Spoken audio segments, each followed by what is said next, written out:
নমস্কার বন্ধুরা, রন্ধনে আপনাদের সকলকে স্বাগত। আজকে আমি বানিয়েছি ক্যাপসিকামের কোরমা। খুব সহজে রান্নাটা করা যায় আর খেতে দুর্দান্ত হয়। যদিও এটা ভাতের সাথেই খুব ভালো যায়, তারা বেশি দেরি করব না। কিভাবে বানিয়েছি, কেমন করে বানিয়েছি, চলুন শুরু করা যাক।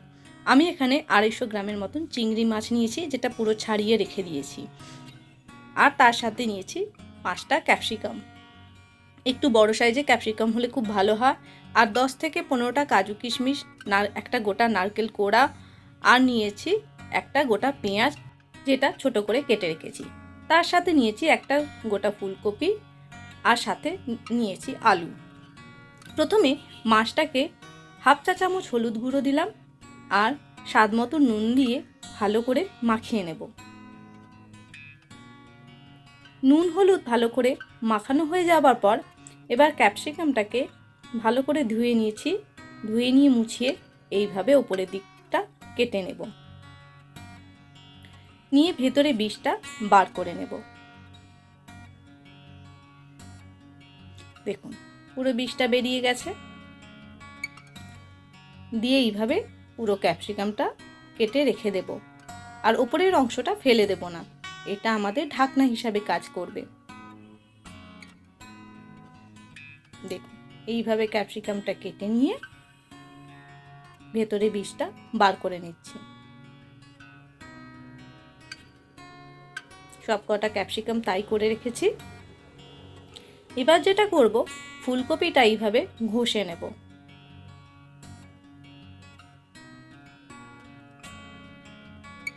এটা গ্রেভি করার জন্য ফুলকপিটা নিয়েছি।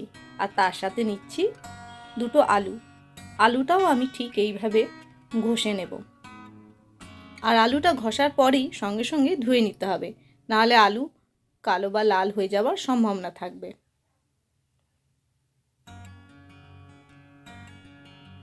দেখুন, আলুটাও এইভাবে ঘষে নিয়েছি। এবার কড়াইতে 3 টেবিল চামচের মতন তেল দিলাম। সাদা তেল দিয়েছি বা রিফাইন্ড অয়েল। এবার মাছটা ভেজে নেব। 1 মিনিটের মতন মাছটা ভেজে নিয়ে তুলে নেব। এইভাবে সমস্ত মাছটা ভেজে তুলে নেব।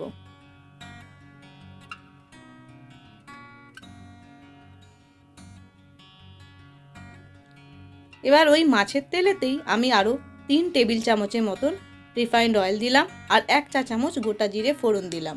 আর সাথে পেঁয়াজ যে কুচিয়ে রেখেছিলাম সেটা দিয়ে দিলাম। যতক্ষণ পেঁয়াজ ভাজা হচ্ছে ততক্ষণে আমি নারকেল কোড়াটা মিক্সচার গ্রাইন্ডারে পাত্রের মধ্যে দিয়ে দিলাম। আর তার সাথে কাজু দিয়ে এর একটা পেস্ট তৈরি করে নেব। অল্প জল দিয়ে দিলাম যাতে পেস্টটা বেশি ঘন হয়ে যায়। এবার পেঁয়াজটাও প্রায় ভাজা হয়ে গেছে। এবার এর মধ্যে যে ফুলকপিটা গ্রেট করে কেটে রেখেছি সেটা দিয়ে দেব। আর তার সাথে আলুটাও দিয়ে দেব। দিয়ে ভালো করে মিক্সড করে নেব। স্বাদ মতো নুন দিয়ে দিলাম আর 1 চা চামচ হলুদ গুঁড়ো আর 1 চা চামচ লঙ্কা গুঁড়ো। লঙ্কা গুঁড়ো আপনারা চাইলে আর একটু বেশি দিতে পারেন। এবার তাতে 1 চা চামচ ধনে গুঁড়ো দিয়ে ভালো করে মাখিয়ে নিয়ে কষতে থাকতে হবে। এবার যে কাজু বাটা পেস্টটা তৈরি করেছিলাম নারকেলের সাথে সেটাও দিয়ে দেব। আর পাত্রের মধ্যে যে অল্প লেগে রয়েছে তাতে অল্প জল দিয়ে সেটা দিয়ে দিলাম যাতে নিচে ধরে না যায়।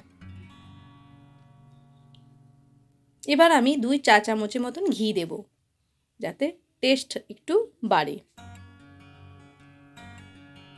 দিয়ে ভালো করে কষতে থাকবো। আর 1 চা চামচের মতন চিনি দিলাম আর 2 চা চামচ টক দই দিয়ে এবার ভালো করে কষে নেব।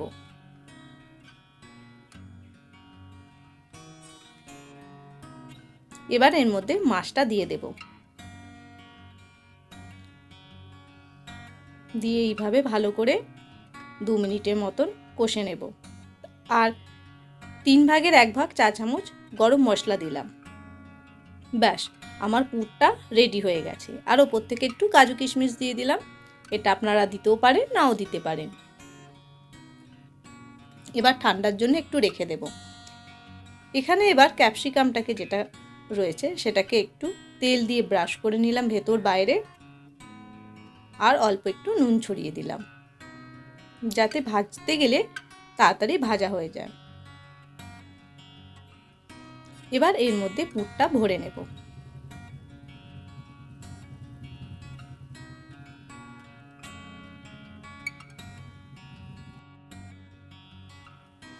এবার ওপরে একটুখানি কাজু দিয়ে দিলাম, আর নারকেল একটু কোড়া রেখে দিয়েছিলাম, সেই নারকেল কোড়াটাও দিয়ে দেব। আর ওপরে একটা চিংড়ি মাছ দিয়ে দিলাম, দিয়ে মুখটা এইভাবে কাঠির সাহায্যে বন্ধ করে দেব।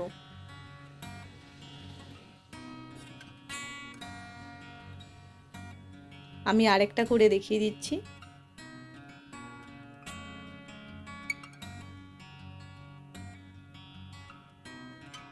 ওপরে কাজু আর নারকেল কোড়া দিয়ে আর একটু চিংড়ি মাছ ওপর থেকে দিয়ে মুখটা বন্ধ করে দেব। প্রত্যেকটা ক্যাপসিকামে এইভাবে পুর আমি ভরে নিয়েছি। এবার যেটা করতে হবে সেটা হলো আরেকটা পাত্রেতে আমি 1 চামচের মতন সাদা তেল দিলাম। এবার এটাকে একটু ভেজে নেব। দেখুন এইভাবে এক পিঠ ভাজা হয়ে গেলে আমি এখানে চামচের সাহায্যে আরেক পিঠ উল্টে দিচ্ছি। এইভাবে পুরো ক্যাপসিকামটা ভেজে নেব, তাহলেই তৈরি হয়ে যাবে ক্যাপসিকামের কোরমা। তাহলে দেখলেন বন্ধুরা কত সহজেই ক্যাপসিকামের কোরমা কত সহজে দেখলেন বানানো যায়। আর এটাকে সোজা করে একটু রেখে দিলাম যাতে নিচের দিকটাও ভাজা হয়ে যায়। আর ওপরের দিকটা না ভাজলেও চলবে, যখন আমরা খাবো তখন ওপরের দিকটা তো খুলেই খাবো, সেই জন্য ওপর দিকটা ভাজলাম না।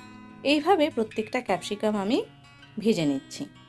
এক পিঠটা ভাজা হয়ে গেলে অপর পিঠটা চামচের সাহায্যে উল্টে দিয়ে ভাজা হয়ে যায়। দেখুন এইভাবে আমি সমস্তটাই ভেজে নিচ্ছি। আর এটা যে যত সহজেই দেখছেন বানানো যায় তত সুন্দর খেতেও হয়। তাহলে বন্ধুরা আজকেই আপনারা বাড়িতে বানান আর আমাকে কমেন্ট বক্সে অবশ্যই লিখে জানান কেমন খেতে হয়েছে।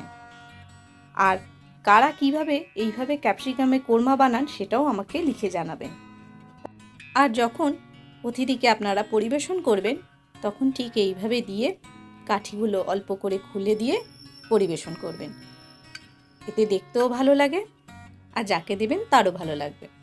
তাহলে বন্ধুরা আজকেই আপনারা বানান আর আমাকে ঝটপট লিখে জানান কেমন হয়েছে।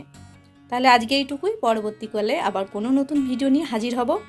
আর আমার চ্যানেলকে যারা দেখছেন এখনও অবধি সাবস্ক্রাইব করে ওঠেননি, অবশ্যই চ্যানেলটিকে সাবস্ক্রাইব করে দেবেন, এই অনুরোধ রইল। আর ভালো লাগলে অবশ্যই একটা লাইক করে দেবেন। তাহলে আজকে এই পর্যন্তই, পরবর্তীকালে আবার কোনো নতুন ভিডিও নিয়ে হাজির হব। বিদায় নিলাম ততক্ষণের জন্য। আপনারা সবাই সুস্থ থাকবেন, ভালো থাকবেন, সাবধানে থাকবেন। ধন্যবাদ।